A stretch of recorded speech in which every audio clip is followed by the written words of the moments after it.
ప్రభునామానికి మహిమ కలుగును గాక. ప్రభువైన యేసుక్రీస్తు వారి అమూల్యమైన నామాన మీ అందరికీ ప్రేమతో వందనాలు తెలియజేసుకుంటూ ఉన్నాను. మనం హెబ్రీ పత్రికలో నుంచి మన అనుదిన వాక్యాన్ని వింటూ ఉన్నాం. దేవుని పరిశుద్ధ గ్రంథంలో నుంచి హెబ్రీ పత్రికలో నుంచి ఒక వచనాన్ని మనం చదువుకొని దేవుని సంగతులు మనం విందాం. 3వ అధ్యాయము, హెబ్రీ పత్రిక 3వ అధ్యాయము మొదటి వచనాన్ని మనం చదువుకుందాం. హెబ్రీ పత్రిక 3వ అధ్యాయం మొదటి వచనం. ఇందువలన పరలోక సంబంధమైన పిలుపులో పాలు పొందిన పరిశుద్ధ సహోదరులారా, మనం ఒప్పుకున్న దానికి అపోస్తలుడును ప్రధాన యాజకుడైన యేసు మీద లక్ష్యముంచుడి. దేవుని ఇల్లంతటిలో మోషే నమ్మకంగా ఉండినట్టు ఈయన కూడా తను నియమించిన వానికి నమ్మకముగా ఉండెను. ప్రార్థన చేద్దాం. పరిశుద్ధుడు తండ్రి, ప్రేమ కలిగిన దేవా, మీకు వందనాలు. ప్రేమించి మరి ఇచ్చిన మంచి సమయానికి కృతజ్ఞతలు. ఈ సమయాన్ని మా అందరి కొరకు దీవించమని, మీ మాటల చేత జీవించటానికి మమ్మల్ని నడిపించమని, జీవించటానికి మీ సంగతులు మాకు అనుగ్రహించమని, మా జీవమైన క్రీస్తును మాకు నేర్పించమని యేసు ప్రభు వారి పేట ప్రార్థన చేస్తున్నాం తండ్రి, ఆమేన్. ప్రభునందు ప్రియులారా, ఈ హెబ్రీలకు రాసిన పత్రిక మనం ధ్యానం చేస్తున్నాం. ఈ హెబ్రీలకు రాసిన పత్రికలో మొత్తం 13 అధ్యాయాలు ఉన్నాయి. ఈ 13 అధ్యాయాలలో మొదటి అధ్యాయం సారాంశం ఏంటంటే రక్షణ. రెండవ అధ్యాయం సారాంశం ఏంటంటే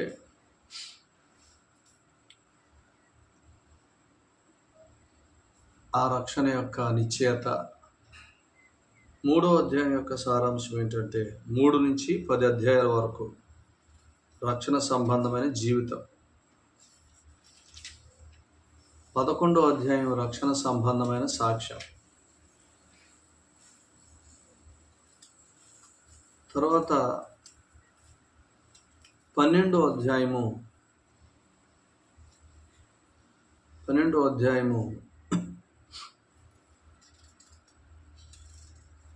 రక్షణ సంబంధమైన సాక్ష్యము.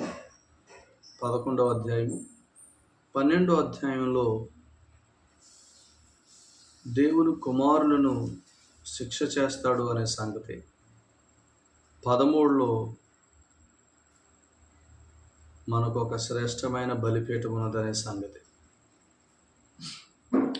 ఈ సంగతులు హెబ్రీ పత్రికలో వ్రాయబడ్డాయి. 3వ అధ్యాయం నుంచి 10వ అధ్యాయం వరకు కూడా జీవితం. దాన్నే మనం ఏమన్నామంటే రక్షణ స్వాస్థ్యం అని అన్నాం. రక్షణ స్వాస్థ్యం అంటే రక్షణ సంబంధమైన జీవితం. అందుకనే మొదటి అధ్యాయం 4వ వచనంలో పాపముల విషయంలో శుద్ధీకరణం చేసిన యేసు ప్రభు ఎవరంటే ఆయన రక్షకుడు. అది రక్షణ. సో రక్షించబడిన వారందరికీ రక్షణ స్వాస్థ్యం ఉంది. అందుకని ఇదే అధ్యాయంలో 14వ వచనంలో రక్షణ స్వాస్థ్యం గురించి చెప్పాడు. రక్షించబడిన ప్రతి వారికి రక్షణ స్వాస్థ్యం ఉంది. రక్షించబడటం అంటే యేసు ప్రభునందు విశ్వాసం ఉంచటం. యేసు ప్రభు నా పాపములకు శుద్ధీకరణం చేసిన దేవుడు అని ఎవరైతే విశ్వసిస్తారో వారు రక్షించబడుతున్నారు. అందుకని కొలసీ పత్రిక మొదటి అధ్యాయం 14వ వచనంలో ఆ కుమారుని యందు మనకు విమోచనము అనగా మన పాపములకు క్షమాపణ మనకు కలిగి ఉన్నది అనే దానిని మనం విన్నాం. ఇక్కడ కూడా కుమారుడే పాపమునకు శుద్ధీకరణం చేసింది. ఆ కుమారుని యందే మన పాపములకు విమోచనము ఉన్నది. ఆ కుమారుడే హెబ్రీ పత్రిక మొదటి అధ్యాయంలో పాపములకు శుద్ధీకరణ చేశాడు. కొలసీ పత్రిక 1:14 కుమారుని యందే పాపమునకు విమోచన ఉన్నది. కాబట్టి హెబ్రీ పత్రిక మొదటి అధ్యాయం 4లో కుమారుడే పాపమునకు శుద్ధీకరణ చేశాడు. కాబట్టి ఇప్పుడు కుమారుని యందు విశ్వాసం ఉంచు వారందరూ నిత్య జీవం గలవారు అనగా పాపములకు విమోచన కలిగింది కాబట్టి వారి యొక్క నిత్య జీవం అనగా దేవునితో జీవించే జీవితంలో పాలువారయ్యారు అనేది యోహాను సువార్త 5:24లో మనం చదువుతున్నాము. దీన్ని ఏమన్నాడనంటే వాగ్దానము అని అన్నాడు. నిత్య జీవం అనేది వాగ్దానం. యోహాను రాసిన మొదటి పత్రిక 2:25లో నిత్య జీవం అనుగ్రహింతును అన్నదియే ఆయన తానే మనకు చేసిన వాగ్దానం అన్నాడు. అంటే ఒక వ్యక్తి యేసు ప్రభువుని నమ్మితే దేవుని వాగ్దానాన్ని స్వతంత్రించుకుంటున్నాడు. ఆయన నిత్య జీవం అనుగ్రహిస్తానన్న వాగ్దానంలో ఆ వ్యక్తి పాలువాడయ్యాడు. వాగ్దాన రూపకమైన జీవితంలో పాలువాడయ్యాడు. కాబట్టి పాపం విషయంలో శుద్ధీకరణం పొందిన వారందరికీ రక్షణ స్వాస్థ్యం ఉంది. పాపం విషయంలో శుద్ధీకరణ పొందటమే పాప క్షమాపణ పొందటం, రక్షించబడటం. వారందరికీ రక్షణ స్వాస్థ్యం ఉంది. రక్షణ స్వాస్థ్యం అంటే ఏంటంటే యేసు ప్రభువుని నమ్ముకున్న తర్వాత మనకు సిద్ధం చేయబడిన జీవితం. ఆ జీవితాన్ని ఏమన్నాడు అనంటే ఇక్కడ దేవదూతలు మనకు పరిచర్య చేసే జీవితం. దేవదూతలు మనకు పరిచర్య చేసే జీవితం. దేవదూతలు మనకి ఎందుకు పరిచర్య చేస్తారో విన్నాం. మనం దేవుని కుమారులమయ్యాం కాబట్టి. యేసు ప్రభునందు విశ్వాసము ద్వారా మనం దేవుని కుమారులమయ్యాం. యోహాను సువార్త 1:12 తన్ను ఎందరు అంగీకరించరో వారికి అందరికీ అనగా తన నామమందు విశ్వాసం ఉంచు వారికి దేవుని పిల్లలగుటకు ఆయన అధికారము అనుగ్రహించాడు. సో యేసు ప్రభునందు విశ్వాసం ఉంచిన వారందరూ పాపము నుంచి విడిపించబడ్డారు. వారు నీతిమంతులుగా తీర్చబడ్డారు, దేవుని కుమారులుగా చేయబడ్డారు. కాబట్టి దేవుని కుమారులు అనంటే దేవుని ఇంటిలో ఉన్నవారని. యోహాను 3:35 ప్రకారం కుమారుడు ఎల్లప్పుడూ ఇంటిలో ఉంటాడు. కాబట్టి దేవుని కుమారులు అంటే ఆయన ఇంట్లో ఉన్నవారు. ఆయన ఇంట్లో ఉండటం అంటే ఏంటంటే ఎఫెసీ పత్రిక 2:7 ఆయనతో కూడా మనల్ని పరలోకంలో కూర్చోబెట్టుకున్నాడు. యేసు ప్రభుతో పాటు పరలోకంలో కూర్చోబెట్టుకున్నాడు. యేసు ప్రభు ఎక్కడున్నాడో మనం అక్కడే ఉన్నాం. అవర్ ఐడెంటిటీ ఈజ్ క్రైస్ట్ అనమాట. క్రీస్తే మన ఐడెంటిటీగా ఉన్నాడు. సో ఇప్పుడు పరలోకంలో కూర్చున్న వారందరూ పరలోక సంబంధమైన జీవితానికి వారసులు. దాన్ని రక్షణ స్వాస్థ్యం అన్నాడు. పరలోకంలో కూర్చున్నారనంటే దేవుని కుమారులుగా కూర్చున్నారు. దేవుని కుమారులు అంటే దేవదూతల కంటే ఉన్నతమైన స్థితి. సో ఇప్పుడు దేవదూతలు దేవునికి పరిచర్య చేసేవారైతే దేవుని కుమారులు కూడా పరిచర్య చేస్తారు. అందులో డౌట్ లేదు. సో దాన్ని రక్షణ స్వాస్థ్యం అంటే ఏమన్నాడంటే దేవదూతలు మనకు పరిచర్య చేసే జీవితం. యేసుప్రభుని నమ్ముకున్న తర్వాత ఇక మనకు రక్షణ స్వాస్థ్యం ఉంది. రక్షణ స్వాస్థ్యంలో దేవదూతలు మనకు పరిచర్య చేస్తారు. దీన్ని ఏమన్నాడు? పేతురు రాసిన మొదటి పత్రిక 1వ అధ్యాయం 5వ వచనంలో విశ్వాసము ద్వారా దేవుని శక్తి చేత కాపాడబడుట అన్నాడు. విశ్వాసము ద్వారా దేవుని శక్తి చేత కాపాడబడుట. విశ్వాసం అంటే ఏంటంటే వినుట వలన కలిగేది విశ్వాసం. ఎవరిని గురించి? మన ప్రభువైన యేసుక్రీస్తు వారి గురించి. కాగా వినుట వలన విశ్వాసము కలుగును. రోమ 10:17 వినుట క్రీస్తుని గురించిన మాట వలన కలుగును. ఎవరు క్రీస్తు? మన పాపములకు శుద్ధి చేసినవాడు, మన దేవునికి కుమారులుగా చేసినవాడు, మనల్ని ప్రభువైన యేసుక్రీస్తుతో పాటు పరలోకంలో కూర్చోబెట్టిన వాడిని మనం ఎంతగా వింటామో, ఆయన ఎంతగా నేర్చుకుంటామో, సో దాన్ని ఏమంటున్నాడంటే విశ్వాసం అని అంటున్నాడు. దాన్నే విశ్వాసం అంటున్నాడు. ఈ విశ్వాసంలో ప్రాముఖ్యమైన సంగతి ఏంటంటే మనం వినే విశ్వాస వాక్యములో ప్రాముఖ్యమైన సంగతి ఏంటంటే మనకు చెప్పే సేవకుడైనా బోధకుడైనా విశ్వాస వాక్యం చెప్పేవాడు ముందు విశ్వాస యొక్క స్థితిని నిశ్చయం చేయాల. ఒక విశ్వాసతో మాట్లాడుతున్న వ్యక్తి, నేను విశ్వాసతో మాట్లాడుతున్నాను, ఒక బిలీవర్తో మాట్లాడుతున్నాను, ప్రభునందు విశ్వాసం ఉంచి పాపక్షమాపణ పొంది దేవుని కుమారుడని పిలువబడుతూ పరలోకంలో క్రీస్తుతో కూర్చోబెట్టబడిన వాడితో నేను మాట్లాడుతున్నానని ప్రతి బోధకుడు, ప్రతి సేవకుడు ఎరగాల. ఫస్ట్ ఆ ఎరిగి విశ్వాసి క్రీస్తునందు దేవుని ఎదుట నీతిమంతుడు, కుమారుడు, పరలోకంలో కూర్చున్నాడు అని నిశ్చయం చేయాల. అతని స్థితిని, ఆ స్థితిని నిశ్చయం చేసి నీకు ఒక రక్షణ స్వాస్థ్యం ఉంది, నీకు రక్షణ స్వాస్థ్యం ఉంది అనగా యేసు ప్రభునందు విశ్వాసం ఉంచిన నువ్వు కుమారుడు కాబట్టి కుమారుడికి సిద్ధం చేసిన జీవితం ఉంది. ఆ జీవితమే విశ్వాసము ద్వారా దేవుని శక్తి చేత కాపాడబడుట అనే జీవితం. ఆ విశ్వాసం అనేది అనుదిన విశ్వాసం. అనుదినము క్రీస్తును గురించిన సంగతులు వినటం ద్వారా ఆయన మనకి ఇచ్చిన విమోచనం ఎంత గొప్పదో, ఆయన మన పట్ల చూపించిన ప్రేమ ఎంత గొప్పదో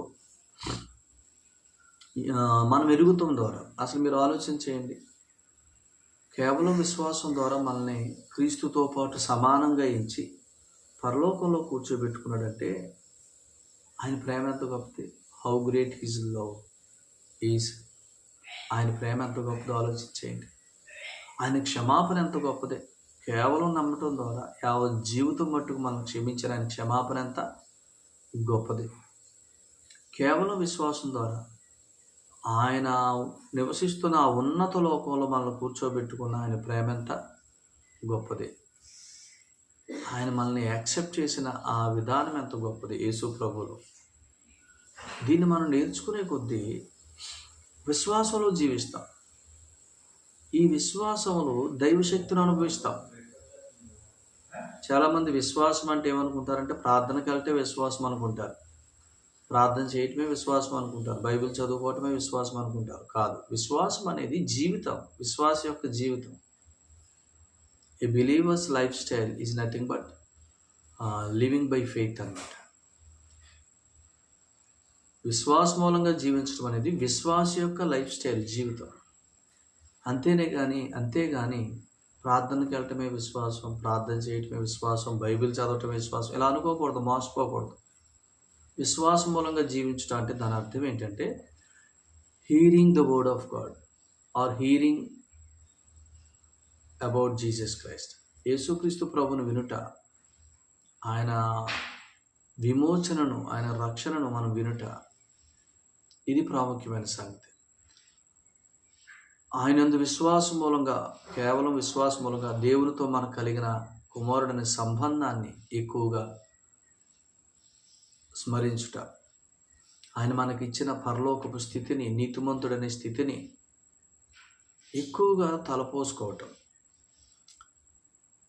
తద్వారా దేవుని శక్తి, విశ్వాసం ద్వారా దేవుని శక్తి, ఆ శక్తిలో దేవదూతలు మనకు పరిచర్య చేస్తారు. ఎప్పుడైతే విశ్వాసంతో జీవిస్తామో దైవశక్తిని అనుభవిస్తాం అంటే దాని అర్థం దేవదూతలు మనకు పరిచర్య చేస్తారు.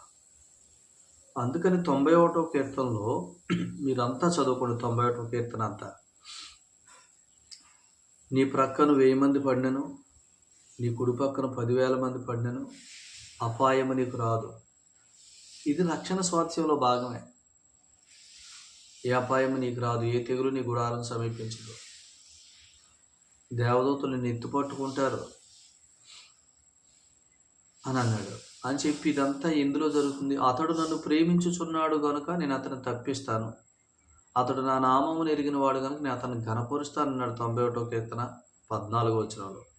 సో మనం ఆయన్ని ప్రేమించటం అంటే దాని అర్థం ఏంటంటే యోహాను సువార్త 14:23 ప్రకారం ఆయన మాట ఏంటంటే నీతిమంతుడు విశ్వాస మూలంగా జీవించట. ఆయన మాట వినటం అంటే విశ్వాస మూలంగా జీవించట. ప్రతిరోజు దీవించాలి, ప్రతిరోజు దైవశక్తిని అనుభవించాలంటే ప్రతిరోజు ఆయన మాట వినాలి. అతడు నన్ను ప్రేమించుచున్నాడు అంటే దాని అర్థం నాకు దేవుడు అంటే చాలా ఇష్టం, దేవుడు అంటే చాలా ఇష్టం అని చెప్పడం ఆయన ప్రేమించడం కాదు. యోహాను సువార్త 14:23లో ఒకడు నన్ను ప్రేమించిన యెడల నా మాట వినును అని అన్నాడు.